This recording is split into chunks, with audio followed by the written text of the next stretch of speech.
ചോലക്കുറിശി ശ്രീ വിഷ്ണു ശിവക്ഷേത്രം, ഇതിൻ്റെ കമ്മിറ്റി പ്രസിഡന്റാണ് ഞാൻ.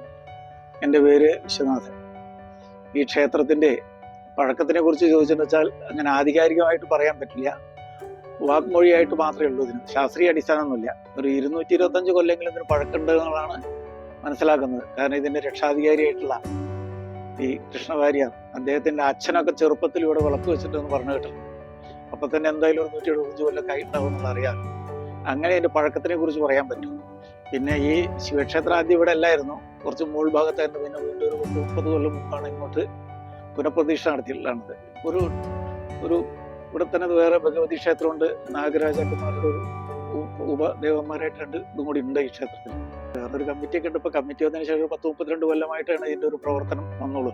കുറെ കാലമായിട്ട് ഉറങ്ങിക്കിടക്കായിരുന്നു. ആദ്യം കുറച്ചു കാലം ഉണ്ടായിരുന്നു, പിന്നെ ഉറങ്ങിക്കിടന്നു. പിന്നെ വീണ്ടും ഒരു നല്ല സ്ട്രോങ് ആയിട്ടുള്ള ഒരു കമ്മിറ്റി വന്നതോട് കൂടിയിട്ട് ഇത് പൂർവാധികം ഭംഗിയായിട്ട് ഇവിടെ ഒരുവിധം നല്ല എല്ലാ പൂജാതി കർമ്മങ്ങളും നടക്കുന്നുണ്ട്. ഞങ്ങൾ എല്ലാ മാസവും ഇവിടെ അന്നദാനം നടത്താറുണ്ട്. തിരുവോണമൂട്ട് ഒരു മാസം മുടങ്ങാറില്ല.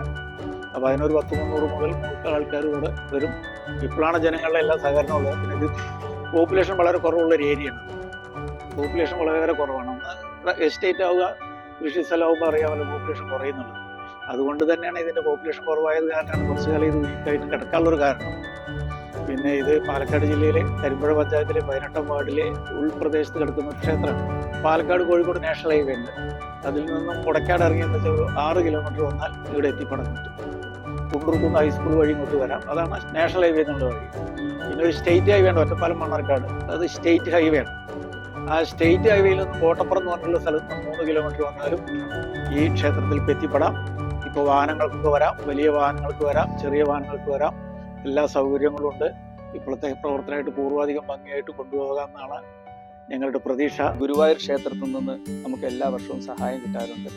ഈ ക്ഷേത്രങ്ങളിലെ എല്ലാ നിർമ്മാണ പ്രവർത്തനങ്ങളും അതിൻ്റെ കുറ്റിയടിക്കലും ആ നിർമ്മാണ പ്രവർത്തനങ്ങളുടെ പുരോഗതികൾ കൃത്യമായിട്ട് വിലയിരുത്തുകയും ചെയ്തിട്ടുള്ളത് കാണിപ്പയ്യൂർ കൃഷ്ണൻ നമ്പൂതിരിപ്പാടാണ്.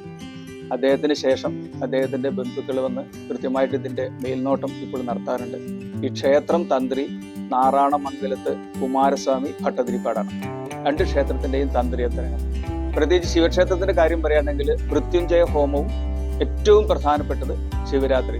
ഈ മൃത്യുഞ്ജയ ഹോമവും ശിവരാത്രിയും വളരെ വിശേഷാൽപ്പെട്ട ഒരു വഴിപാടായിട്ടാണ് ശിവക്ഷേത്രം നടത്തുന്നത്. അന്യദേശങ്ങളിൽ നിന്നുള്ള ആളുകളൊക്കെ ഈ വഴിപാട് നടത്തുന്നതിന് വേണ്ടിയിട്ട് ക്ഷേത്രത്തിൽ എത്തിച്ചേരാറുണ്ട്. പടിഞ്ഞാട്ട് തിരിഞ്ഞിരിക്കുന്ന ശിവൻ എന്നുള്ള ഒരു പ്രത്യേകത കൂടി ഈ ക്ഷേത്രത്തിനുണ്ട്.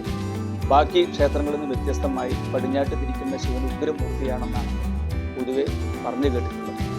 2 വിഗ്രഹങ്ങളും 2 പ്രതിഷ്ഠകളും കിഴക്കും പടിഞ്ഞാട്ട് തിരിഞ്ഞിട്ടാണ് ഇരിക്കുന്നത്. അത് പ്രത്യേകത കൂടി ഈ പ്രദേശത്തുണ്ട്.